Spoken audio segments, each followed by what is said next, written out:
Our next storyteller is a very dear friend, a former colleague of mine. We worked together for many years. So I speak from the heart saying he's one of the most creative people I know. He's a very talented designer, creative director.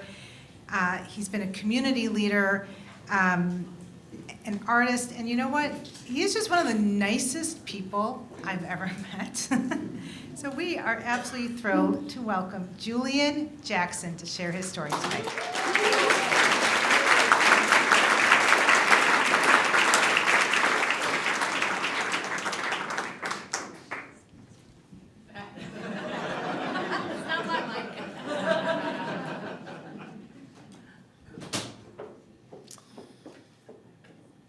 Well, despite that introduction, I'm not a natural villain.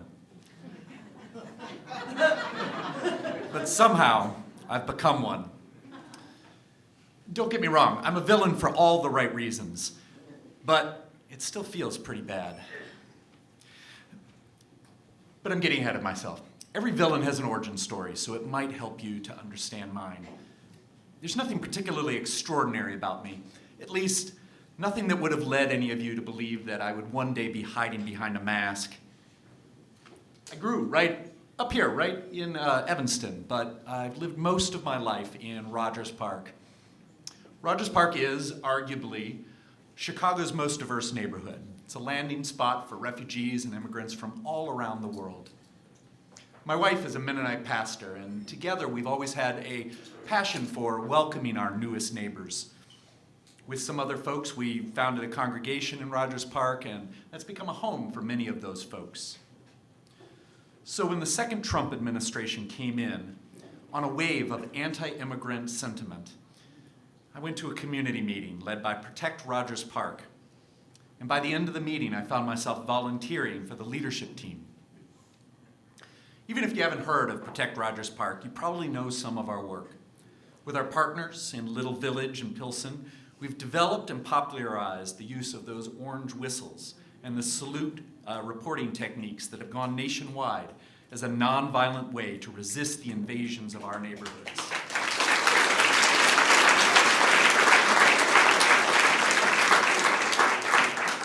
We've trained thousands of people online, but there's still a place for live, intensive, in-person trainings.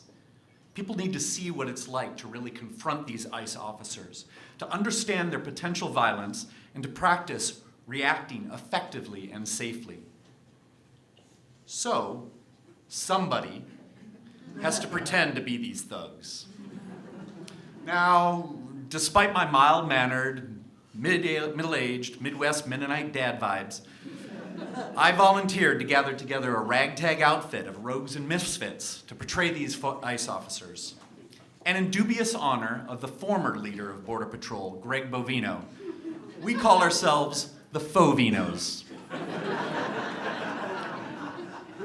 A barely 5-foot rugby player, a middle-aged banker, an ex-Army new mom, a boxer, badass lesbians, and gentle giants, each one with a level head, a love of their neighbors, and a weird ability to simulate something dark and intimidating without succumbing to it.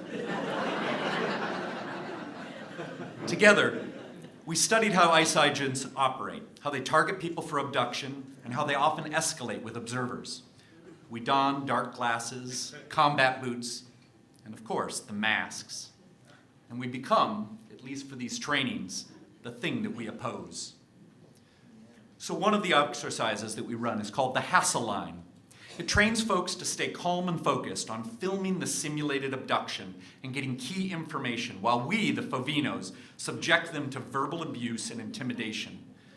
This is critical to helping folks understand the intensity of these encounters before they get out there in the field and know how to regulate their own responses to it. It's just not a normal thing to subject yourself to. And as a Fovino, a lot of us are going against our instincts when we yell and act aggressive towards people. I recently recruited my very large bodybuilding adult son to join the Fovinos. But after the first couple times, he confided in me, "Dad, I can stand there and look intimidating, but I just can't yell at people." These exercises are asking the Fovinos to be and do everything I have taught him not to be. Foul-mouthed, out of control, a bully, using our voice and our bodies to intimidate rather than to protect. We've spent our lives trying to be kind, gentle human beings. So this is unnatural, even if it is an act. I can lean a little bit on my collegiate acting experience, but I still have to take a long shower afterwards to wash the stink away. I think my son's reluctance and that shitty feeling are the right response. If anybody enjoys this work too much, they probably shouldn't be doing it. Something about what Nietzsche said about staring into the abyss. That discomfort gets at the central questions I've been asking myself. What do we say to our children during this time? What do they see us doing? Do we stand up for our neighbors? In order to provide good training, we have to get out of our comfort zone. I needed to see how these folks operate for myself. I started going down to Broadview, the detention facility on the southwest side of Chicago. I was struck by the ICE agents' casual provocation of protesters. Agents would shoot into the crowd from the rooftop for no discernible reason, but for fun. Another time, they would sneak up on singing protesters around the fence and just start shooting them through the fence. I was pretty careful, but I ended up getting shot up by pepper balls and tear gas, and I came away wondering if anyone would believe the cartoon villainy of it all. But there were also times for us to take lessons in not taking ourselves too seriously. In a different simulation, we Fovinos were pretending to abduct somebody and keep the protesters away. One woman was completely frustrated by my blocking her from getting close enough to film, and she lost it. She looked up at me, something changed in her eyes, and she hauled off and just started slugging me. And when that didn't work, she grabbed my shirt and ripped it off my body, leaving me half naked in the middle of this simulation. The main trainer whistled it dead. Everybody fell silent, their mouths open. And the trainer said, "Okay, see, that's not what we want to do."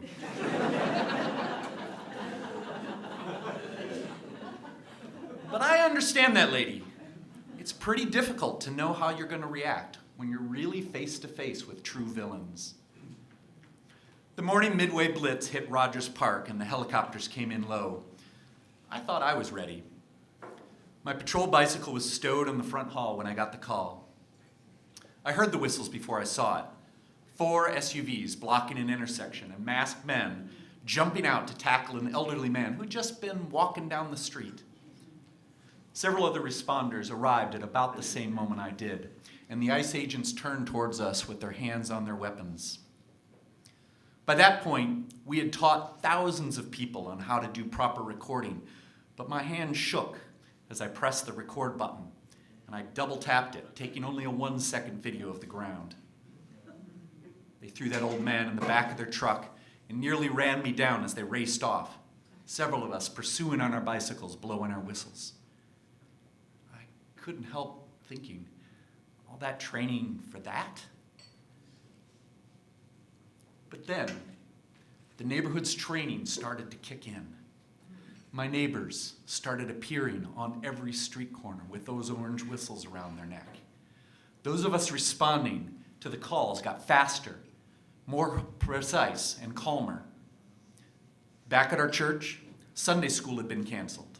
Blacked out SUVs were circling locations frequented by refugees, and many of our friends and their children were huddled inside, unsure what they would do and whether they would be targeted if they stepped outside. And then, dozens of our neighbors, some who might have never darkened the door of a church, joined us in creating protective circles around our congregation, around the Hispanic congregation down the street. See, those people were asking the same internal conversations and questions that I was. They have to be able to look at their children in the eye and say that they stood up for their neighbors. Several of those folks credited the Fovino trainers with preparing them to not back down when the moment came.